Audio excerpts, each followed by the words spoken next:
করেনি, শুধুমাত্র একটা অ্যানাউন্সের উপর ভিত্তি করে এবং তাদেরকে সময় দেওয়া হয়নি। আপনি পরিদর্শনে এসেছেন, কী বলবেন? আমরা কালকে শুনলাম, আমি কালকে বাইরে ছিলাম, তা কালকে রাতে ফিরে শুনলাম যে কৃষ্ণনগরের এরকম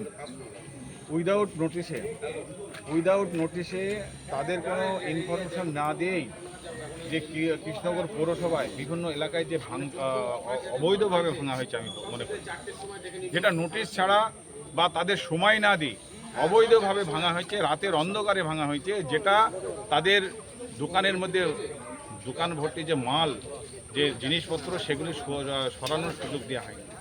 অর্থাৎ 2 মিনিট 5 মিনিট যে সময় দেওয়া হয়নি, জোরপূর্বক তাদেরকে ভেঙে দেওয়া হচ্ছে। আমাদের বক্তব্য হচ্ছে, এই যে পৌরসভা যেটা করছে, তাদের মুখ্যমন্ত্রী আজকে এই পৌরসভা তৃণমূল পরিচালিত, তার মুখ্যমন্ত্রী হচ্ছে আজকে আমাদের মুখ্যমন্ত্রী মমতা ব্যানার্জি। তিনি বলেছেন যে 1 মাস কোনো ভাঙা হবে না। শুধু তাই নয়, যাদের দোকান ভাঙা হবে তাদেরকে পুনর্বাসনের জন্য তাদেরকে ব্যবস্থা করা হবে। তাহলে আজকে যে মুখ্যমন্ত্রী যে বার্তা দিচ্ছে সাধারণ দোকানদারদের, ফুটপাতের ব্যবসায়ীদের জন্য, আর তার অধস্তন যারা আছে এই পৌরসভার চেয়ারম্যান থেকে শুরু করে, তারা কিন্তু তাদের বাইপাস করে এরাই একটা আইন তৈরি করছে।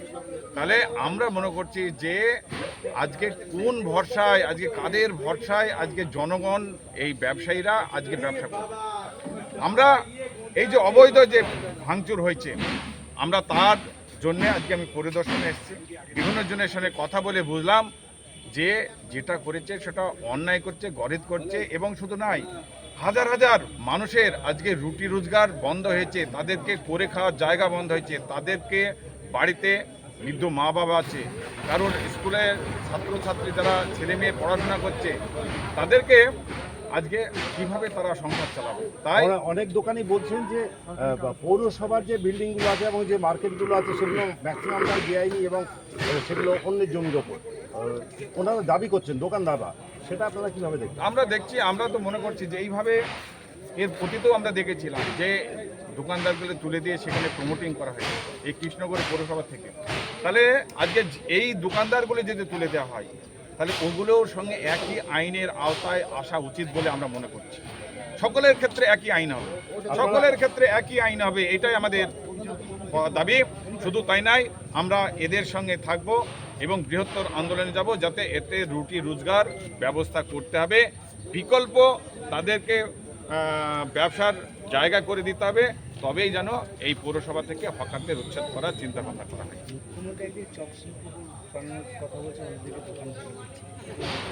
হ্যাঁ, মুখ্যমন্ত্রী তো প্রথমে বললাম, মুখ্যমন্ত্রী যে বার্তা, বিভিন্ন জায়গায় চপ শিল্প, যেসব বাজারে বিভিন্ন জায়গায় চপ শিল্প কথা বলা হয়েছে, ঝালমুড়ির দোকানের কথা বলা হয়েছে, কিন্তু সেই মুখ্যমন্ত্রীর নির্দেশে কিন্তু তাদেরকে সেই জায়গা থেকে উচ্ছেদ করা হচ্ছে।